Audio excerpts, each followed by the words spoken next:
offer my respectful obeisances unto the divine grace of Bakthi Siddhanta Soroswati, who is very dear to God, having taken shelter. I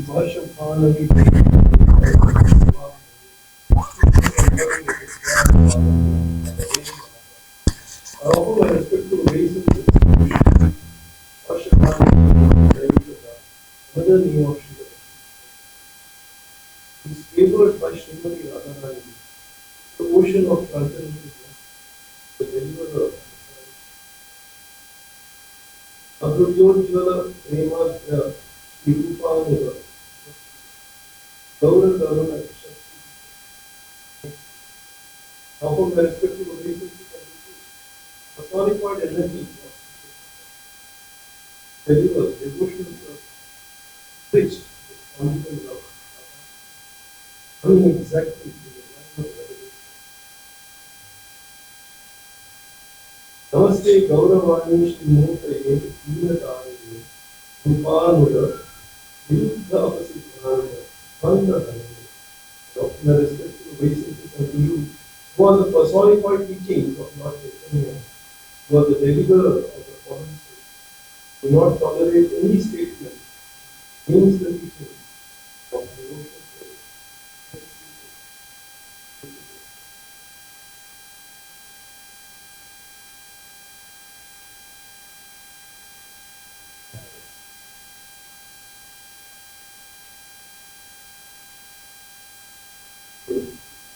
Meditate on a few qualities of the Bakthi Siddhanta.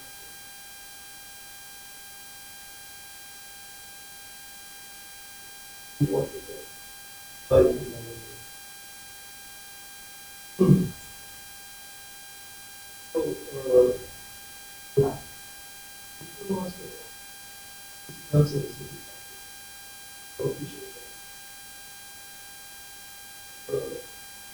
Initiation was not as simple and straightforward. Bakthi Thakur, he instructed his son to take picture of him.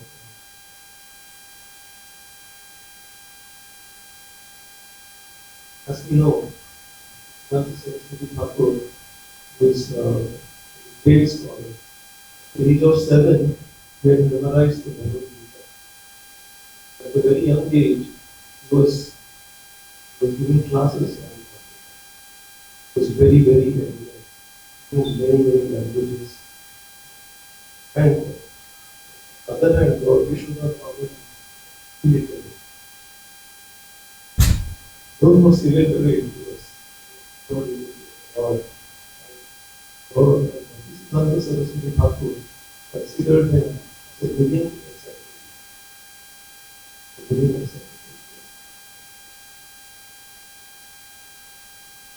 Ishwada's Bhagavad really tested sincerity to take Diksha.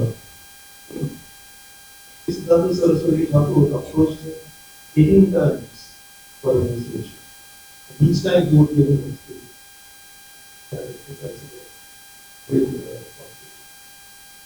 So I forgot to ask. Something like that he used to behave. Finally, he gave him Diksha. So we can see the Nishtha, Guru Nishtha. You must be very sincere to our spiritual life. Not actually think just like how this Nishtha should be there. Many times when we want to take initiation, we may delay our initiation.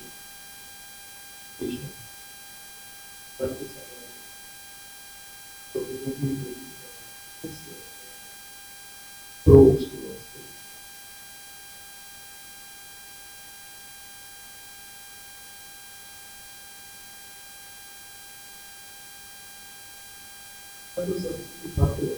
Never saw anything based on either consideration. Always in relation to praise and worship with all the the way taught us.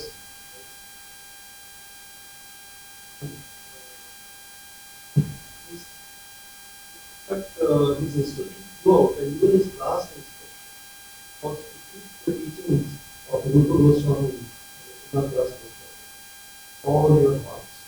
Would be asking. So,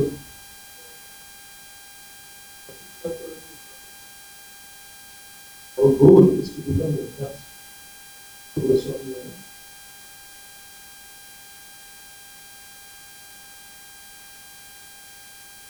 Something right to do.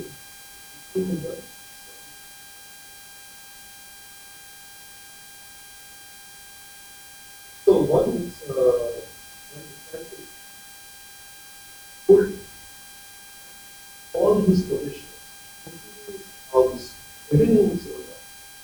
Then he gave all the money to Bakthi. He said, okay, you can get one. That's a mud in bazaar. It was a big mud. That's a good Thakur. Then they all moved to the mud.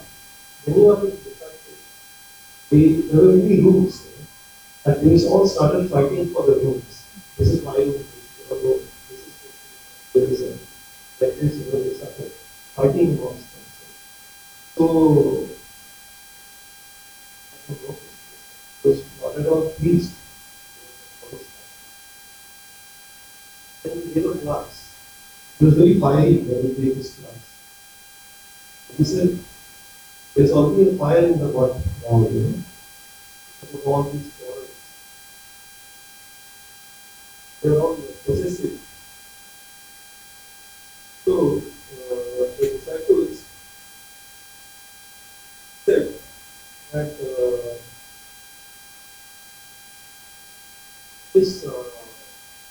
this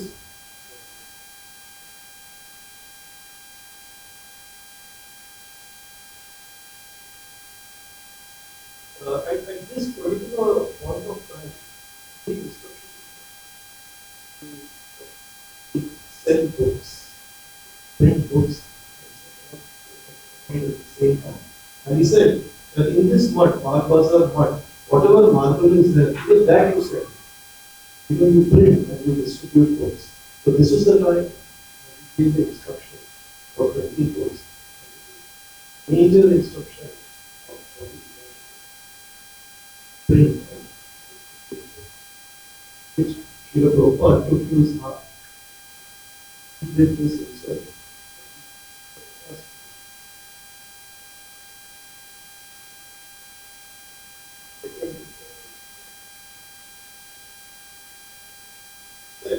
That we should work in cooperation.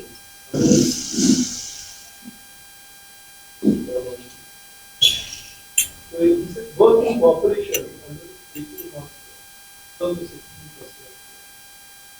So should always be working in cooperation.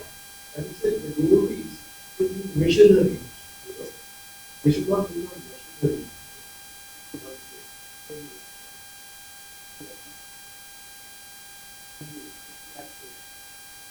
It is better to use a living mud than a mud for comfortable living. Living mud always serving the Lord, serving the Lord, working together in cooperation. Living mud, not a mud for comfortable living. That's what his disciples were trying to do.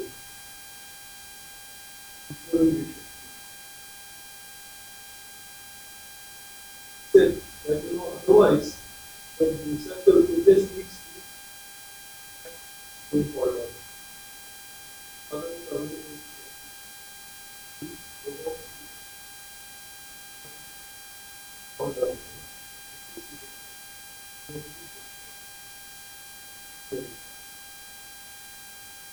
And the next point somehow without quarrel by putting Krishna in the center.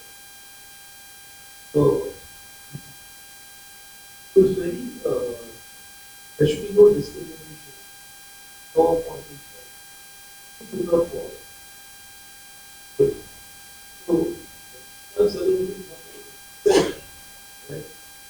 I feel that when a sinful dog sitting on the assets, being so knowledgeable, still be felt that is kind of. He used to say, "You are all my friends." Say that's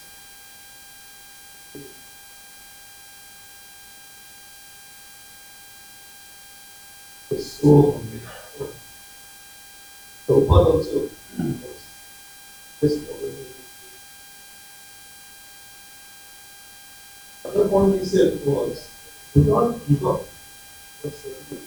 In spite of all dangers, criticism, comfort, obstacles, don't give up. Very easily to give up. So, Prabhupada did not give up. So, very easily we give up service. Come help or rain, once you have taken up service. So, as we say yes to a service, refuse. So this is one very important point.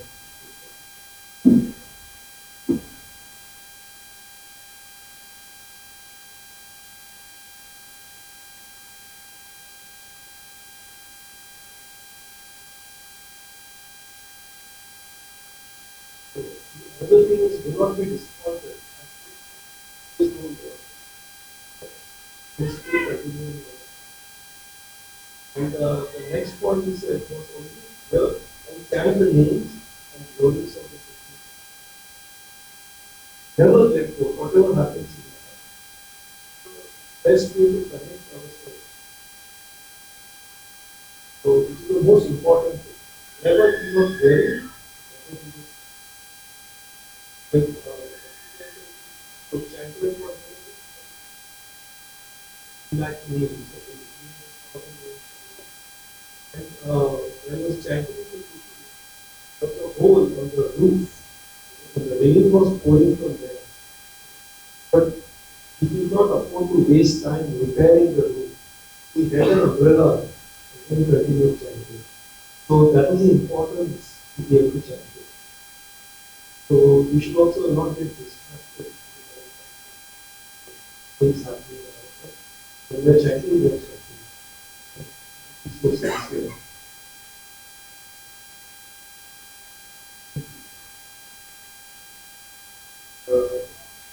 Also, we instructed us to have patience and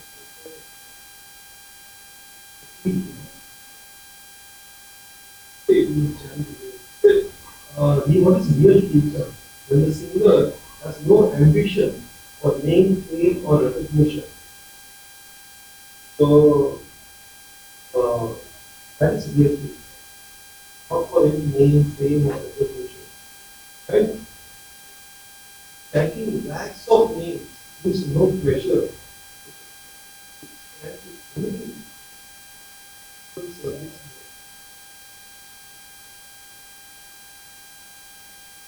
And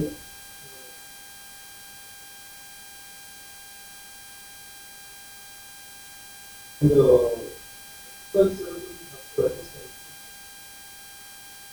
Srila Prabhupada, the greatest need in the world today is compassion. To give this knowledge to all the living. Pray at His lotus feet. We're able to chat with you, cooperate with each other, with all the living. Move. Value of the prophet.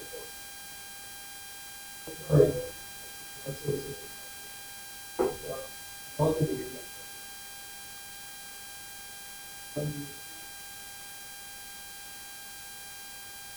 Jai. Jai.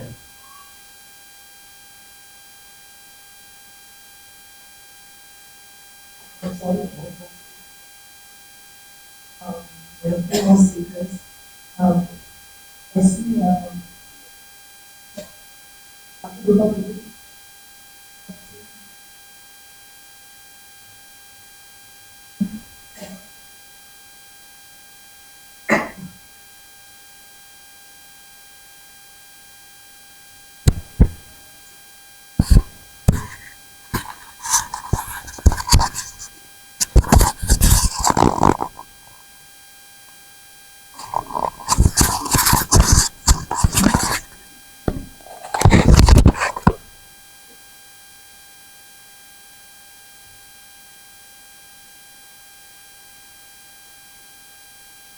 Om Jnana Timirandasya Jnanandana Shalakaya Chakshunmilitam Yena Tasmai Sri Gurave Sri Chaitanya Manobhishtam Sthapitam Yena Bhutale Swayam Rupa Kada Mayam Dadati Swapadandikam Namo Mahavadanyaya Krishna Prema Pradayate Krishnaya Krishna Chaitanya Namne Gautishe Namaha Vanchakalpatarubhyascha Kripa Sindhubhya Cha Patitanam Pavanebhyo Vaishnavebhyo Namo Namo Sri Krishna Chaitanya Prabhu Nityananda Sri Advaita Gadadhar Srivasadi Gaura Bhaktavinda Hare Krishna Krishna Krishna Hare Hare Hare Rama Rama Rama Hare Hare Hare Krishna Krishna Krishna Hare Hare Hare Rama Rama Rama Hare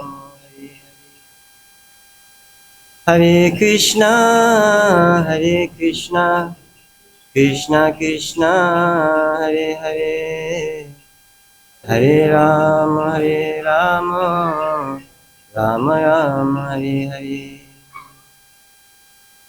Jai Srila Bhakti Siddhanta Soroswati Thakur Prabhupada ki Jai Jai Srila Bhakti Siddhanta Soroswati Thakur Prabhupada ki Prabhupada Titi Muhammad ki Jai. So we've heard so much of the devotees glorifying His Divine Grace, Srila Bhakti Siddhanta Soroswati Thakur Prabhupada.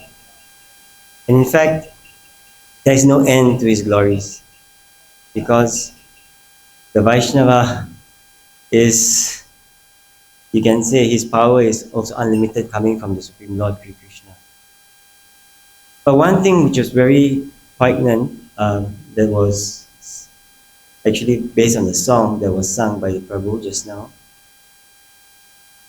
Jayanilo Premadhana, right? Karuna Prachu. Jayanilo Premadhana. He who has brought that Premadhana, that love, that wealth of Goloka Vrindavan. So such a personality is the person that we are here today gathered to glorify. Not because he has so much of knowledge or he has got so much, he has done so many wonderful big things which a lot of people might have done. But because he has that love of God, the love of Krishna, Prema Dhana, he has come to bring that to us. That is the specialty actually of glorifying our Vaishnava Acharyas. As we have heard, Srila Gaurkishore Das Babaji Maharaj, he was a Mahabhagavat. He was the guru of Srila Bhaktisiddhanta Saraswati Thakur. He didn't do all those big things, right? He didn't actually establish many maths. He didn't actually go around preaching everywhere. In terms of collecting disciples, he didn't do that. But he's also equally glorified. He's also considered to be Jagat Guru. And why is that? Because he has that wealth of prema dana. So we have to really understand that the glory of the Vaishnava is that he loves Krishna. And we are running after the Vaishnavas because we also want to love Krishna. And that today's festival is a festival of separation, right? How do we actually feel separation from someone? If like our relative died, our mother died, our son, our child died, we'll feel very, very much distressed. We're feeling, oh, my son, oh, my mom, or my father, or my whoever, my wife, my husband. We feel so much of separation from that because of the relationship.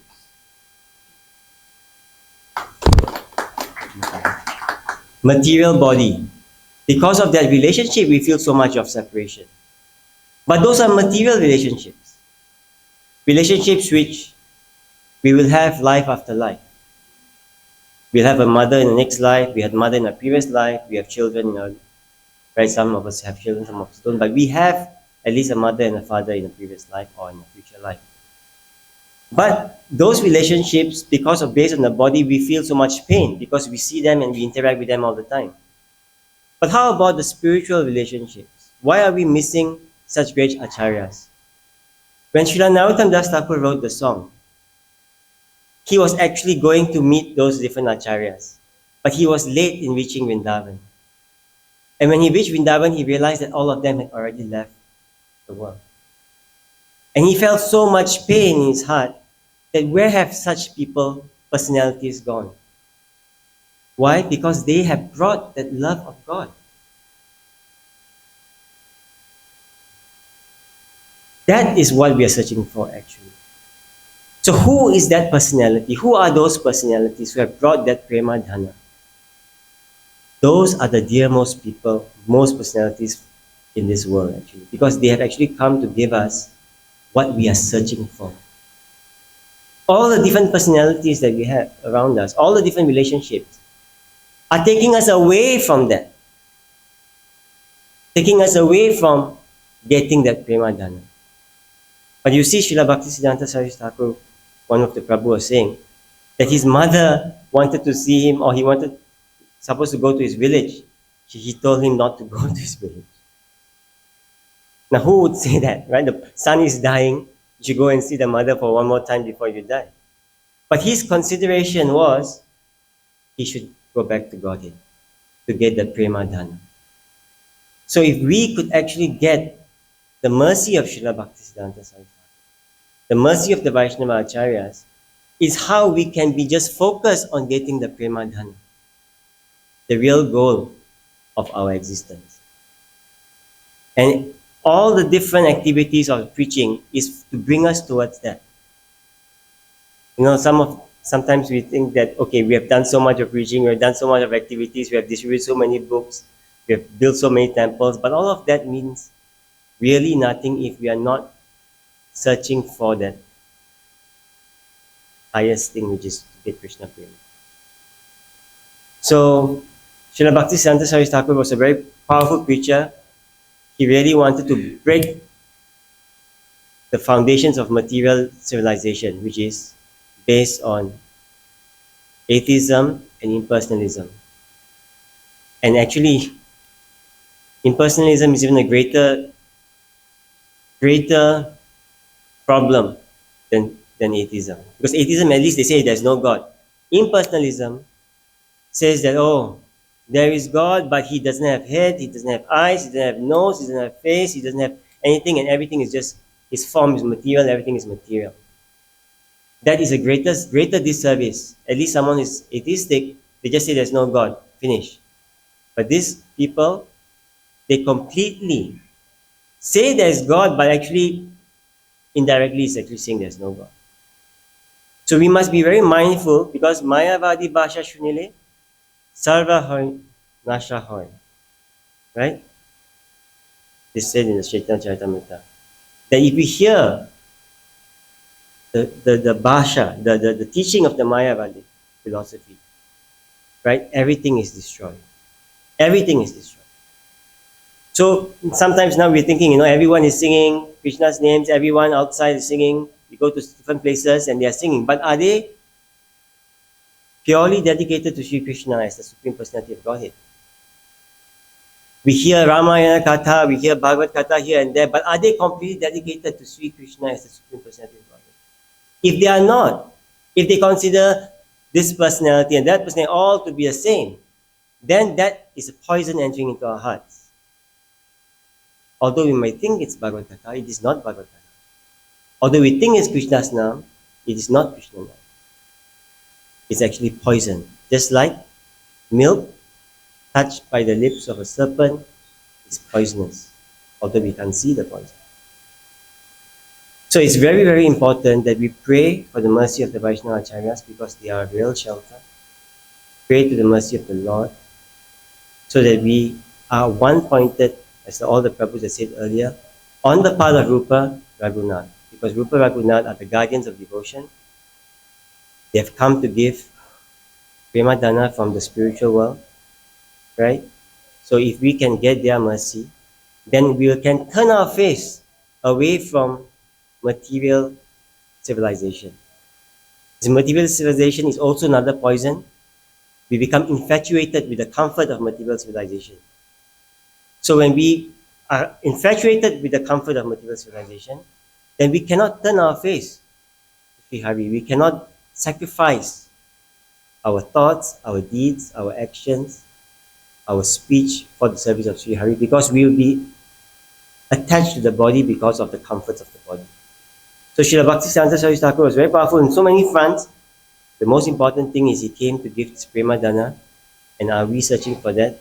That is our prayer to his divine grace and to all the Vaishnava Acharyas so that we can get their mercy, so that we can at least become like a dust, like all the Prabhus have said earlier, a dust at their lotus feet.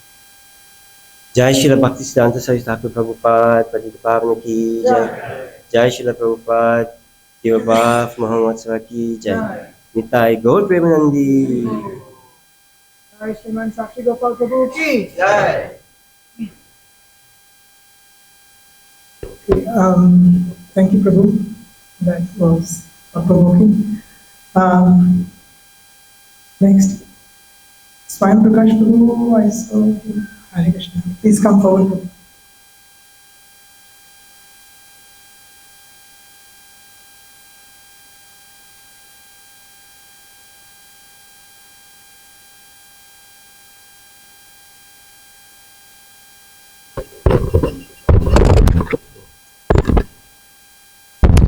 ओम अज्ञानतिमिरन्दस्य ज्ञानाञ्जनशलाकया चक्षुरुन्मिलितं येन तस्मै श्रीगुरवे नमः। नमो विष्णुपादाय कृष्णप्रेष्ठाय भूतले श्रीमते भक्तिवेदान्तस्वामीति नामिने। नमस्ते सारस्वतीदेवे गौरवाणी प्रचारिणे निर्विशेषशून्यवादी पाश्चात्यदेशतारिणे। नमो विष्णुपादाय कृष्णप्रेष्ठाय भूतले श्रीमते भक्तिसिद्धान्त सरस्वती ठाकुर। हरे Krishna.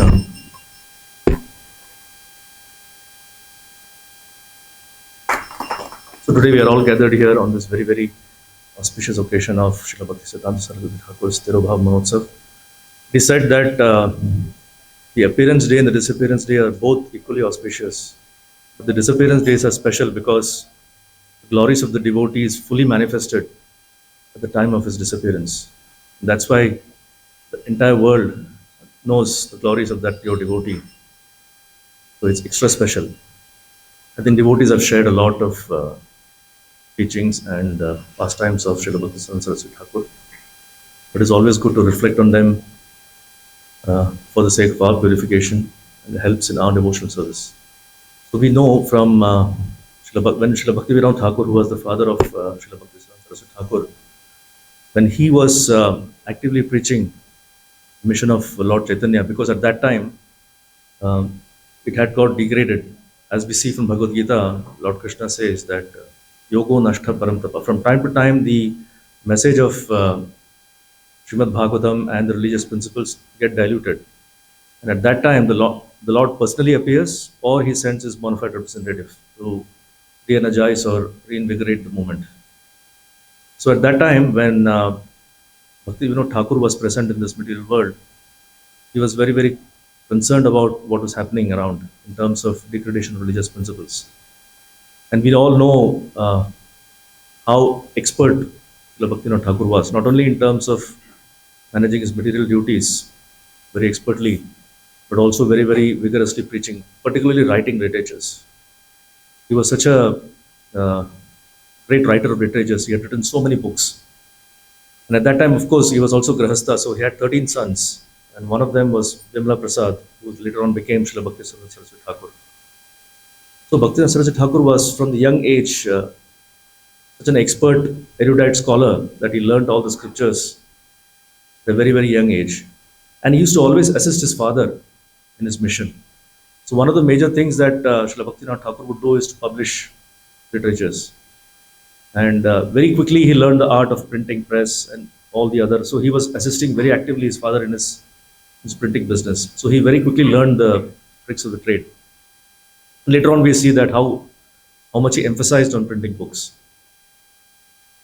So Bhaktivinoda Thakur at the time was preaching. He was doing Namhatta programs were actually started by Srila Bhaktivinoda Thakur. So he would go from house to house, village to village, and he would set up discussion centers, and many people would come and hear. So one such personality was Srila Gaur Kishore Das Babaji Maharaj, who would come and hear his Bhaktivinoda Thakur's lectures. So he noticed that this is a very, very powerful personality. So he wanted his son, Srila Bhakti Siddhanta Soroswati Thakur, to take initiation from Gaur Kishore Das Babaji. So here, as Prabhus have mentioned, you have one of the most erudite scholars, not only in material field, but also in scriptures, astronomy, so many fields he was an expert. On the other hand, you had Gaur Kishore Das Babaji Maharaj, who was an illiterate, externally speaking, although he was also a pure devotee. He is a Mahabhagavat, Paramahamsa, which could be recognized by Srila Bhaktivinoda Thakur. So he wanted his son to take initiation from Gaur Kishore Das Babaji Maharaj. So he told him that you get initiated, until you get initiated, don't come home. This was the instruction he gave him. So we know that how much Srila Bhakti Siddhanta Thakur had to struggle to be accepted by Srila Gaur Kishore Das Maharaj. But look at the mood of, I mean, he could have, if anybody else had been in his place, would say, why should I take initiation from an illiterate person? I know more than this person. But that's not the mood. When you accept Guru, Guru is always superior to us. Guru is not an ordinary person. Vaishnava is not an ordinary person. So this was the instruction of Bhaktivinoda Thakur, and that was followed by Srila Bhakti Siddhanta Soroswati Thakur. And finally, by his purity, he was able to convince Gaur Kishore Das Babaji Maharaj. And he was the only disciple of Srila Gaur Kishore Das Babaji Maharaj. So there was an interesting incident when Srila Gaur Kishore Das Babaji Maharaj left this world. So as soon as he left, many people came to claim, right, I am the disciple. So they wanted the Samadhi to be in their particular ashrams. But none of them were actually disciples. They just wanted name and fame, that, oh, they could put a picture or something like that. This is where Gaur Kishore Das Babaji Maharaj is laid to rest, and they could, make money out of it. That was the intention. So many of them came. Some of them were in the renounced order of life. But we can see to what extent it had got degraded. So one of the instructions, Gaur Kishore Das Babaji Maharaj is very, very humble. So he said, after I leave my body, just tie my 2 legs and just drag me through the streets of Bengal or Navadip, wherever he was. So this was literally taken as an instruction by the so-called disciples, and some of them really started tying the legs of Gaur Kishore Das Babaji Maharaj. So when Srila Bhakti Siddhanta Soroswati Thakur came there, he was really very fierce, and he scolded them, said, no, you cannot touch the body of my Guru Maharaj. He said, no, he's our Guru Maharaj. He said, if you're really his disciple, and you're all in the renounced order of life, only in one condition you can touch. How many of you have not had illicit connection with women in the last 1 year? Nobody raised their hand, or nobody came forward. How many of you have not had illicit connection in the last 6 months? Still nobody came forward. 3 months, 1 month, 1 week, 1 day, still nobody came forward. And that's how he was able to, shoo away all of those false disciples. So Srila Bhakti Siddhanta Thakur then, of course, did all the final rites for Srila Gaur Kishore Das Babaji Maharaj, because he was the only true disciple. Disciple is not just, Srila Prabhupada would say that somebody who's initiated by me, but is not following the instructions is not a disciple. Whereas somebody is not initiated by me, but is following my instructions, he is my disciple. So the meaning of disciple is not formally taking initiation. That is important, yes. But the important thing is whether we are following the instructions of the spiritual master. So Srila Bhakti Siddhanta Soroswati Thakur was a true disciple of Gaur Kishore Das Babaji Maharaj. And we know that how much he had the taste for chanting the holy name, I think devotees have shared. But one important thing that what did he do after chanting? I mean, he did not continue chanting. He wanted to really preach the glories of Lord Chaitanya. In fact, Jai Shri Jagannath Tample Maharani ki. So one of the most important things that Srila Bhakti Siddhanta Soroswati Thakur established was to establish the supremacy of Lord Gauranga as none other than Krishna himself. That's why in one of his pranam mantras we say, Namaste Gauravani Shri Murtaye. So Gauravani, the message or the mission of Lord Chaitanya, he was a personification of the message of Lord Chaitanya. Shri Vani Gaura Murtaye. Gauravani Shri Murtaye. And that time, as we said earlier, there was a lot of Apasiddhantas or Apasampradayas. And he was the one who fiercely opposed and objected and threw away all these Apasampradayas. In fact, in one of the assemblies which was to be addressed by Srila Bhaktivinoda Thakur, he couldn't personally go because of his health, and he sent his son, that is Srila Bhaktivinoda Soroswati Thakur. And he spoke so vigorously and fiercely that he established the supremacy of Vaishnava philosophy above everything else. All the Smartha Brahmanas were there, and it was all kind of getting mixed up earlier. So he established the superiority of Vaishnava philosophy, and that the Lord is a person, supreme personality of Godhead.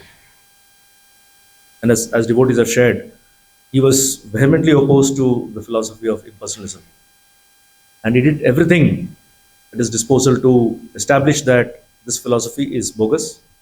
The real philosophy is a personal philosophy of Vaishnavism.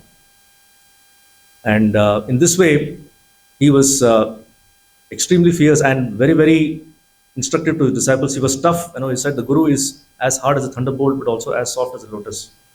So he kind of personified that feeling of being very tough on disciples as a Guru should be, but at the same time is extremely caring and loving. Take care of the spiritual care of the devotees, of the disciples. And one of the things that Srila Bhakti Siddhanta Soroswati Thakur often did was to teach through stories, teach instruction through stories. There's a very, very unique way of Srila Bhakti Siddhanta Soroswati Thakur. So there is a book that he wrote, Upakhyane Upadesh. Upakhyane Upadesh means through short stories, giving Upadesh or instructions. So maybe we can just look at one of, there are many, I think, are available online also. One of the important stories that he shared, which had a lot of learning inside, is the story of the old wise monkey. So there used to be a king who used to maintain a lot of animals and a set of monkeys, and he used to feed them, very good, bananas and all the fresh vegetables and fruits. So the monkeys were very happy. There were also some sheep in that same stable along with horses. So there was a old monkey in that group of monkeys, and he was very clever and wise. So he would observe that one of the sheep would always go into the kitchen and to steal some food. And the cooks would always shoo away the sheep with a stick. So this wise monkey had the vision to see that one day the sheep would go inside like this, and the cooks would, hit with the fiery rod, that is used for cooking. And the sheep's tail would catch fire, and the sheep would run amok, and he would fire the whole stable, and a big part of the stable and the kitchen area all will get burnt. And the horses also would get burnt, and some of them would die. And one of the medicines for curing the horse burns is to take part of the tissue from the monkey, which means you have to kill the monkey and take the part of the tissue, and that would be the cure for the burns. So he could foresee that if that were to happen, all of us would die. So he told the rest of the monkeys that this is what I think is going to happen, so let us all go back. Let's go to the forest. There's plenty of food available in the forest. But the other monkeys said, no, what you're talking is nonsense. Nothing of this sort is going to happen. We're very comfortable here. The king is taking care of us. Nothing is going to happen. And exactly as the monkey had predicted, one day this happened. And the king was very dear, I mean, the horses were very dear to the king. So, as instructed, he said, let's kill all the monkeys, get the tissue, and cure the horses. All the monkeys died. Of course, the wise monkey had already gone to the forest and he was lamenting. So, the lesson Srila Bhaktivedanta Saraswati Thakur taught from this story is that we have to follow the instructions of the spiritual master. We should never consider the spiritual master with ordinary soul. Krishna says in Bhagavatam, this Gurushu Naramati, this feeling should be completely given up. Which means we should never consider spiritual master as an ordinary person. That is the greatest offense against the spiritual master. And we should always follow the instructions of the spiritual master, though it may appear to our limited vision, mundane vision, contradictory. But we should never consider it that way. So this is a great lesson he taught. And I'll conclude with one of the couple of lines that Srila Prabhupada, Srila Bhaktivedanta Swami of Srila Prabhupada, he offered in his Vyaspuja offering to Srila Bhakti Siddhanta Soroswati Thakur. And he wrote in the last couple of lines, he said, absolute is sentient, thou hast proved. Impersonal calamity, thou hast removed. And this Srila Bhakti Siddhanta Soroswati Thakur liked so much. When the disciple was reading out the offering, he asked him to repeat these lines over and over and again because he relished this. And this is exactly the essence of his mission. That to prove the superiority of Lord Krishna as a supreme personality of Godhead and to quash the impersonal philosophy. That was the greatest mission and which Srila Bhaktivedanta Swami Srila Prabhupada carried on his shoulders and he preached worldwide. And today we are sitting here glorifying his spiritual master Srila Bhaktivedanta Swami. So with that I'll conclude the offering. Thank all the devotees for tolerating and bearing with me. Jai Srila Bhaktivedanta Saraswati Thakur Goswami Prabhupada ki. Jai. Jai Sriman Swayam Prakash Prabhu ki. Jai. One more person. We have, please excuse me, especially Dina Prabhu. I engaged a number of devotees to come and speak, and one of them, the last person, is Gopala Prabhu. Prabhu, would you like to come forward? I'm bad at managing, so please bear with me. So, yeah, there'll be a slight delay in the program.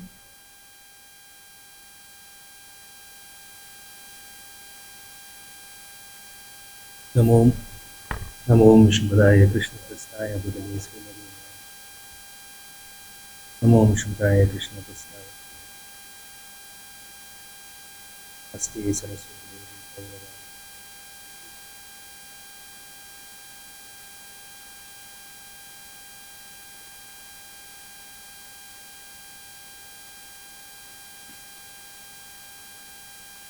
I think many of the devotees before have already spoken many of the glories of Bakthi Siddhanta Soroswati Thakur. He appeared at the time when there was a lot of adulteration in this Vaishnava philosophy. During Mahaprabhu's time, and even one generation after that, Jiva Goswami, Vishwanath Thakur, many of the acharyas at that time, it was a golden age. And after that, for almost 4 or 5 generations after that, it was the dark ages for Vaishnava philosophy. Krishna consciousness was adulterated, was diluted, and many even sinful activities, the 4 regulatory principles, was rampant in the name of our philosophy. And in this time, in this very dark kind of period, Bhaktivinoda Thakur was there. He wrote a lot of philosophy to counter this and re-establish. But at that time, he prayed to Lord Krishna that only a ray of Vishnu can come to really lighten up and remove the darkness that is encompassing and enveloping all of us. And this prayer was materialized when Bakthi Siddhanta Soroswati Thakur appeared sometime 1874, if I remember correctly. And his birth was glorious. When he appeared, his umbilical cord was wrapped around like a Brahmin thread. was a symptom that this is a exalted personality. Also, that pastime of Radha Yatra, when the Rath, Bhaktivinoda Thakur was the magistrate of Jagannath Puri. So the administration of Jagannath Temple came under his charge. So his house was just quite near and along the main road of Puri Temple. So the Rath was coming, and Bhaktivinoda Thakur went forward with Bhima Prasad to take darshan. And the Rath stopped, and Bhaktivinoda Thakur brought him up and laid Bhima Prasad at the feet of Lord Jagannath, and a garland just fell from Jagannath onto the Bhima Prasad, also signifying this is an exalted personality. So like this, there are many great, I think, many devotees here. Bhaktivinoda Thakur wanted two things essentially from Bhakti Siddhanta Soroswati Thakur. One, that he should preach and really establish and really counter all these upper siddhantas, all these adulterated philosophies that we are hearing. And Bhakti Siddhanta Soroswati established 64 temples all over India. And at the same time, he wanted to discover and establish Mayapur as the center, the capital of our Gaudiya Vaishnava. And these two things he established. And I would like to conclude, in the interest of time, I would like to conclude that one time there was this great aristocratic person who came, visited one of the mats, one of the temples, and he was shown around and all that. And then he then had an audience with Bhakti